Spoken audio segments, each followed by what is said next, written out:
ಹಾಕೊಂಡ್ರು 30 ಮಾತ್ರೆ ಕೊಟ್ಟಿದ್ರು. 15 ದಿವಸದ ತನಕ ಬೆಳಗ್ಗೆ 1 ಸಂಜೆ 1 ತಗೊಳ್ಳಿ. ಹಾಲು ಚೆನ್ನಾಗಾಗುತ್ತೆ. 15 ದಿವಸ ಆದ್ಮೇಲೆ ಬೆಳಗ್ಗೆ ಟ್ಯಾಬ್ಲೆಟ್ ನೀವು ಸೇವ್ ಮಾಡ್ಕೊಳ್ಳಿ, ಗೂಗಲ್ ಮಾಡಿ. ಇಲ್ಲ ಒಂದ್ಸಲ ಈ ಟ್ಯಾಬ್ಲೆಟ್ ತಗೊಳ್ಬಹುದಾ ಅಂತ ನಿಮ್ಮ ಡಾಕ್ಟರ್‌ನ ಬೇಕಾದ್ರೆ ಒಂದ್ಸಲ ಕನ್ಸಲ್ಟ್ ಮಾಡಿ. ಆಮೇಲೆ ಕೂಡ ಈ ಮಾತ್ರೆಗಳನ್ನ ತಗೊಳ್ಳಿ. ತುಂಬಾನೇ ಚೆನ್ನಾಗಿದೆ. ತುಂಬಾನೇ ಒಳ್ಳೆ ರಿಸಲ್ಟು. ಎಸ್ಪೆಷಲಿ ಹೆಣ್ಮಕ್ಳಿಗೆ, ತಾಯಂದಿರಿಗೆ ಹಾಲು ಬರ್ತಾ ಇಲ್ಲ ಅಂತ ನೊಂದ್ಕೊಳ್ಳೋರಿಗೆ ಈ ಟ್ಯಾಬ್ಲೆಟ್ ತುಂಬಾನೇ ವರ್ಕ್ ಆಗುತ್ತೆ. ನಾನಿಲ್ಲಿ ತಗೊಂಡಿರುವಂತ ಟಾಪಿಕ್ ಬಂದು ಎದೆ ಹಾಲು ಕೊಡುವಂತ ತಾಯಂದ್ರಿಗೆ ಬ್ರೆಸ್ಟ್ ಫೀಡಿಂಗ್ ಹಾಲು ಕಮ್ಮಿ ಇತ್ತು ಅಂದ್ರೆ ಅದನ್ನ ಯಾವ ರೀತಿ ಇನ್ಕ್ರೀಸ್ ಮಾಡ್ಕೊಳ್ಳೋದು ಅಂತ ಅಂದ್ಬಿಟ್ಟು ನಾನಿಲ್ಲಿ ಕೆಲವೊಂದು ಟಿಪ್ಸ್ ಗಳನ್ನ ನಿಮ್ ಜೊತೆ ಶೇರ್ ಮಾಡ್ತೀನಿ. ಹಾಗೆ ಕೆಲವೊಂದು ಮೆಡಿಸಿನ್ಸ್ ಗಳನ್ನ ಕೂಡ ಹೇಳ್ತೀನಿ. ಅದೆಲ್ಲವೂ ಕೂಡ ನಿಮ್ಗೆ 200% ವರ್ಕ್ ಆಗೇ ಆಗತ್ತೆ. ಯಾಕಂದ್ರೆ ನನಗೆ ಇಬ್ರು ಮಕ್ಕಳು. ಸೊ ನನಗೆ ದೊಡ್ಡ ಮಗನ್ನ ಒಂದು ಡೆಲಿವರಿ ಆದಂತ ಸಂದರ್ಭದಲ್ಲಿ ನಾನು ಕೂಡ ಸೇಮ್ ಪ್ರಾಬ್ಲಮ್ ನ ಫೇಸ್ ಮಾಡಿದ್ದೆ. ನನಗೂ ಕೂಡ ಎದೆ ಹಾಲು ತುಂಬಾನೇ ಕಮ್ಮಿ ಇತ್ತು. ನಾನು ಕೂಡ ನನ್ನ ಮಗನಿಗೆ ಫಾರ್ಮುಲಾ ಮಿಲ್ಕ್ ಹಾಕಿದ್ದೆ. ಎಷ್ಟು ದಿನ ಅಂದ್ರೆ ಒಂದು 15 ದಿವಸ ಅಷ್ಟೇ. ಅದಾದ ನಂತರ ನಾನು ಫಾರ್ಮುಲಾ ಮಿಲ್ಕ್ ಟ್ರೈ ಮಾಡ್ಲಿಲ್ಲ. ಸೊ ನಾನೇ ಬ್ರೆಸ್ಟ್ ಫೀಡಿಂಗ್ ಸ್ಟಾರ್ಟ್ ಮಾಡ್ಕೊಂಡೆ. ಹೇಗೆ ಅಂತ ಅಂದ್ರೆ ಒಂದು ನಾನು ಡಾಕ್ಟರ್ ಹತ್ರ ಒಂದು ಕೌನ್ಸಿಲಿಂಗ್ ತಗೊಂಡೆ. ಯಾಕಂದ್ರೆ ನನಗೆ ತುಂಬಾ ಡಿಪ್ರೆಷನ್‌ಗೆ ಹೋಗ್ಬಿಟ್ಟಿದ್ದೆ. ನನ್ ಮಗುಗ್ ಹಾಲು ಕುಡ್ಸಕ್ ಆಗ್ತಾ ಇಲ್ಲ ಅನ್ನೋದು. ಮತ್ತೆ ತುಂಬಾ ಕ್ಲೋಸ್ ರಿಲೇಟಿವ್ಸ್‌ಗಳು ಬಂದಾಗ, ಮಗುನ್ ನೋಡಕ್ ಬಂದಾಗ ಆಡ್ಕೊಳ್ಳೋದು, ಚುಚ್ಚು ಮಾತು ಇದೆಲ್ಲ ಕೇಳ್ಬಿಟ್ಟು ಒಂದು ಮಟ್ಟಿಗೆ ನಾನು ಡಿಪ್ರೆಷನ್‌ಗೆ ಹೋಗ್ಬಿಟ್ಟಿದ್ದೆ. ಸೊ ಅವಾಗ ನಾನು ಅದ್ರಿಂದ ಹೇಗ್ ಆಚೆಗ್ ಬಂದೆ, ಯಾವ ತರ ಇನ್ಕ್ರೀಸ್ ಮಾಡ್ಕೊಂಡೆ ಬ್ರೆಸ್ಟ್ ಮಿಲ್ಕ್ ಅನ್ನ ಅಂತ ಅಂದ್ಬಿಟ್ಟು ನಾನು ನಿಮ್ ಜೊತೆ ಶೇರ್ ಮಾಡ್ತೀನಿ. ಸೊ ನಿಮಗೆ ತುಂಬಾನೇ ಸಮಸ್ಯೆ ಡಿಪ್ರೆಷನ್ ಅಂತಕ್ ಹೋದಾಗ ನೀವು ಒಂದು ಡಾಕ್ಟರ್ ಹತ್ರ ಕೌನ್ಸಿಲಿಂಗ್ ತಗೊಳ್ಳೋದು ತುಂಬಾನೇ ಒಳ್ಳೇದು. ಜಸ್ಟ್ ಮಕ್ಳು ಡಾಕ್ಟರ್ ಹತ್ರ ಹೋಗ್ಬಿಟ್ಟು ಸರ್ ನನಗೆ ಈ ತರ ಆಗಿದೆ ಅಂದ್ರೆ ಅವರೇ ಕೂರ್ಸ್ಕೊಂಡು ಒಂದು 5 ನಿಮಿಷ ನಿಮ್ ಜೊತೆ ಮಾತಾಡ್ತಾರೆ. ಅಷ್ಟೇ ಸಾಕು ನಿಮಗೆ ನಾರ್ಮಲ್ ಆಗೋದಕ್ಕೆ. ಸೊ ನನಗೆ ಡಾಕ್ಟರ್ ಇನ್ನೇನೆಲ್ಲಾ ವಿಷಯಗಳನ್ನ ಶೇರ್ ಮಾಡಿದ್ರು. ಸೊ ಆ ವಿಷಯಗಳನ್ನ ನಾನು ನಿಮ್ ಜೊತೆ ಶೇರ್ ಮಾಡ್ತಾ ಇದ್ದೀನಿ. ಇದು ನಿಮ್ಗೆ ಖಂಡಿತವಾಗ್ಲೂ ಯೂಸ್‌ಫುಲ್ ಆಗತ್ತೆ. ಫಸ್ಟ್ ನಾವು ಡಿಪ್ರೆಷನ್ ಇಂದ ಆಚೆ ಬರ್ಬೇಕು. ತಾಯಂದ್ರು ಫಸ್ಟ್ ಹಾಲ್ ಕುಡ್ಸಕ್ ಆಗ್ತಾ ಇಲ್ಲ, ನನ್ ಕೈಯಲ್ಲಿ ಮಗುಗ್ ಹಾಲ್ ಕುಡ್ಸಕ್ ಆಗಲ್ಲ ಅನ್ನೋ ಒಂದು ವಿಚಾರವನ್ನ ಮೈಂಡ್‌ಲಿಂದ ತೆಗೆದ್ಹಾಕಿ. 2 ಮಗು ಹಾಲ್ ಕುಡಿಯುತ್ತೋ ಬಿಡುತ್ತೋ, ನೀವು ನಿಮ್ಮ ಮಗುನ ನಿಮ್ಮ ಎದೆ ಹತ್ರ ತಂದಿಟ್ಕೊಂಡು ಮಗು ಬಾಯಲ್ಲಿ ಫೀಡ್ ಮಾಡಿ. ಸೊ ಅದು ಅಟ್ ಲೀಸ್ಟ್ ಅದು ಎಳಿಯತ್ತೆ ಮಗು. ಅದರಿಂದ ಒಂದು ಹಾರ್ಮೋನ್ ಇಂಬ್ಯಾಲೆನ್ಸ್ ಆಗೋದು, ಹಾಲು ಉತ್ಪತ್ತಿ ಆಗೋದು ಆಗತ್ತೆ. 100% ಆಗತ್ತೆ. ಇದನ್ನ ಟ್ರೈ ಮಾಡಿ. ಬೆಳಗ್ಗೆ, ಸಂಜೆ, ಮಧ್ಯಾಹ್ನ 3 ಹೊತ್ತು ಕೂಡ ನೀವು ಇದನ್ನ ಟ್ರೈ ಮಾಡಿ. ತುಂಬಾ ಏನು ಲಾಂಗ್ ಟೈಮ್ ತಗೊಳಲ್ಲ. ಒಂದು ವಾರದಲ್ಲಿ ನಿಮ್ಗೆ ಹಾಲು ಉತ್ಪತ್ತಿ ಆಗೋದು ಹೆಚ್ಚಾಗೇ ಆಗತ್ತೆ. ವರಿ ಮಾಡ್ಕೋಬೇಡಿ. ಫಸ್ಟ್ ಮೆಂಟಲಿ ಸ್ಟ್ರೆಸ್ ತಗೊಳ್ಳೋದನ್ನ ಸ್ಟಾಪ್ ಮಾಡಿ. ಸೊ ಆಹಾರ ಪದಾರ್ಥಗಳು ಏನೇನ್ ತಗೊಳ್ಳೋದು, ನೀರ್ ಚೆನ್ನಾಗ್ ಕುಡೀರಿ. ಫಸ್ಟ್ ಬಾಣಂತಿಯರಿಗೆ ನೀರ್ ಕೊಡೋದಿಲ್ಲ. ದಯವಿಟ್ಟು ಆ ತಪ್ಪು ಮಾಡ್ಬೇಡಿ. ಈ ಸಮ್ಮರ್ ಟೈಮಲ್ಲಂತೂ ತುಂಬಾನೇ ನೀರ್ ಕುಡೀರಿ. ಸೊ ಫ್ರೂಟ್ಸ್ ಎಲ್ಲ ತಗೊಳ್ಳೋದ್ರಿಂದ ಕೆಮ್ಮಾಗೋದು ಎಲ್ಲ ಇರತ್ತೆ. ನೋಡ್ಕೊಂಡು ಅಪ್ಪ ಅಮ್ಮ ಹೇಳೋಂತ ಫ್ರೂಟ್ಸ್‌ಗಳನ್ನ ತಗೊಳ್ಳಿ. ತಾಯಂದ್ರು ಬಾಣಂತನ ಗೊತ್ತಿರತ್ತೆ. ನೀರ್ ಚೆನ್ನಾಗ್ ಕುಡೀರಿ.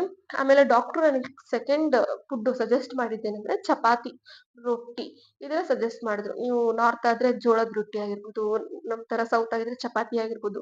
100% ತಗೊಳ್ಳಿ. ಕೆಲವ್ರ ಮನೇಲಿ ಚಪಾತಿ ಏನಾಗತ್ತೆ ಮಗುಗ್ ಹೊಟ್ಟೆ ಗಟ್ಟಿ ಆಗತ್ತೆ ಅಂದ್ಬಿಟ್ಟು ಬೇಡ ಅಂತಾರೆ.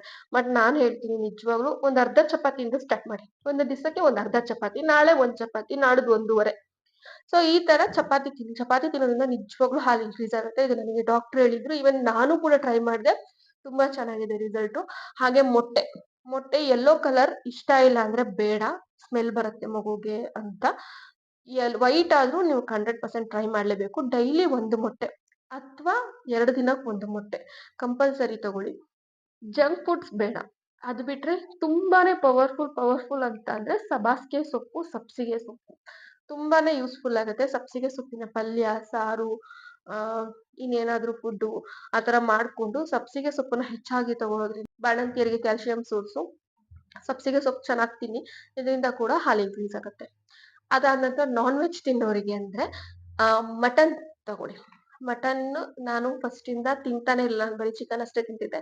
ಸೊ ನನ್ ಮಗುಗ್ ಹಾಲ್ ಕೊಡ್ಬೇಕು ಅನ್ನೋ ಉದ್ದೇಶಕ್ಕೋಸ್ಕರ ನಾನ್ ಮಟನ್ ತಿಂದೆ. ಇದೇನ್ ಮಟನ್ ಅಂತಿದೀನಿ ಅಂತ ನಗ್ಬೇಡಿ. ಬಟ್ ನಿಜವಾಗ್ಲೂ ಅಷ್ಟೇ ಮಟನ್ ಸಾಂಬಾರು, ಮುದ್ದೆ ಊಟ ಮಾಡಿ ತಕ್ಷಣ ನನಗೆ ಹಾಲ್ ಇನ್ಕ್ರೀಸ್ ಆದಂಗೆ ಫೀಲ್ ಆಯ್ತು. ಸೊ ನಾನ್ ನನ್ ಮಗುಗೆ ಹಾಲ್ ಕೊಡೋಕೆ ಸ್ಟಾರ್ಟ್ ಮಾಡ್ದೆ. ಇದಾದ ನಂತರ ನೀವು ಡಾಕ್ಟರ್‌ನ ಕನ್ಸಲ್ಟ್ ಮಾಡಿದ್ರೆ ಒಂದು ಪ್ರೋಟೀನ್ ಪೌಡರ್ ಅಂತ ಕೊಡ್ತಾರೆ. ಸೊ ಪ್ರೋಟೀನ್ ಪೌಡರ್‌ನ ಹಾಲಿಗೆ ಹಾಕಿ ತಗೊಳ್ಳೋದ್ರಿಂದ ಒಂದು ನಮಗೆ ಅದರಿಂದ ಏನಾಗುತ್ತೆ ಸ್ವಲ್ಪ ನಮ್ ದೇಹಕ್ಕೆ ಪ್ರೋಟೀನ್ ಸಿಗುತ್ತೆ. ಆ ಹಾಲು ಕೂಡ ಇನ್ಕ್ರೀಸ್ ಆಗತ್ತೆ. ಯಾವುದೇ ಒಳ್ಳೆ ಬ್ರಾಂಡಿನ ಪ್ರೋಟೀನ್ ಪೌಡರ್‌ನ ನೀವು ತಗೊಳ್ಬೋದು. ಸೊ ಪ್ರೋಟೀನ್ ಪೌಡರ್ ಬೇಡ ಮೇಡಮ್ ನನ್ಗೆ ಈ ಟೈಮಲ್ಲಿ ಏನಾಗುತ್ತೋ ಮಗುಗೆ ಎಫೆಕ್ಟ್ ಆಗ್ಬಿಟ್ರೆ ಅಂತ ಅಂದ್ರೆ, ಸೊ ನಾನು ಒಂದು ಒಳ್ಳೆ ಟ್ಯಾಬ್ಲೆಟ್‌ನ ಹೇಳ್ತೀನಿ. ಸೊ ಈ ಟ್ಯಾಬ್ಲೆಟ್‌ನ ನಾನು ಸ್ಕ್ರೀನಲ್ಲಿ ಕೂಡ ಕೊಡ್ತಾ ಇದೀನಿ. ನೀವು ನೋಡ್ಬೋದು. ಈ ಟ್ಯಾಬ್ಲೆಟ್‌ನ ನನಗೆ ಯಾರು ಸಜೆಸ್ಟ್ ಮಾಡಿದ್ದು ಅಂದ್ರೆ ಒಬ್ಬ ಲೇಡಿ ಡಾಕ್ಟರ್. ಸೊ ಅವರು ನನ್ನ ಪ್ರೆಗ್ನೆನ್ಸಿ ಟೈಮಲ್ಲಿ ಹಾಲು ಬರ್ತಾ ಇಲ್ಲ ಅಂತ ಮತ್ತೆ ಹೋದಾಗ ಅವ್ರು ಒಂದ್ ರೌಂಡ್ ಆದ್ಮೇಲೆ ಇನ್ನೊಂದ್ಸಲ ಈ ಟ್ಯಾಬ್ಲೆಟ್ ತಗೊಳಮ್ಮ ನಿನ್ಗೆ 100% ಯಾವುದೇ ತರ ಕೊರತೆ ಆಗಲ್ಲ. ಜಸ್ಟ್ 15 ದಿವಸ ತಗೊಳ್ಳಿ ಸಾಕು ಅಂದ್ರು. 30 ಮಾತ್ರೆ ಕೊಟ್ಟಿದ್ರು. 15 ದಿವಸದ ತನಕ ಬೆಳಗ್ಗೆ ಒಂದು ಸಂಜೆ ಒಂದು ತಗೊಳ್ಳಿ. ಹಾಲ್ ಚೆನ್ನಾಗಾಗುತ್ತೆ. 15 ದಿವಸ ಆದ್ಮೇಲೆ ಬೆಳಗ್ಗೆ ಮಾತ್ರ ಒಂದ್ಸಲ ತಗೊಳ್ಳಿ. ಹಾಲ್ ಕಂಪ್ಲೀಟ್ ಆಗಿ ನಿಮಗೆ ಸಾಕು ಅನ್ನೋಷ್ಟು ಬರುತ್ತೆ ಅಂದ್ರು. ನಿಜವಾಗ್ಲೂ ಈ ಟ್ಯಾಬ್ಲೆಟ್ ನೀವು ಸೇವ್ ಮಾಡ್ಕೊಳ್ಳಿ, ಗೂಗಲ್ ಮಾಡಿ. ಇಲ್ಲ ಒಂದ್ಸಲ ಈ ಟ್ಯಾಬ್ಲೆಟ್ ತಗೊಳ್ಬಹುದಾ ಅಂತ ನಿಮ್ಮ ಡಾಕ್ಟರ್ನ ಬೇಕಾದ್ರೆ ಒಂದ್ಸಲ ಕನ್ಸಲ್ಟ್ ಮಾಡಿ ಆಮೇಲೆ ಕೂಡ ಈ ಮಾತ್ರೆಗಳನ್ನ ತಗೊಳ್ಳಿ. ತುಂಬಾನೇ ಚೆನ್ನಾಗಿದೆ, ತುಂಬಾನೇ ಒಳ್ಳೆ ರಿಸಲ್ಟು.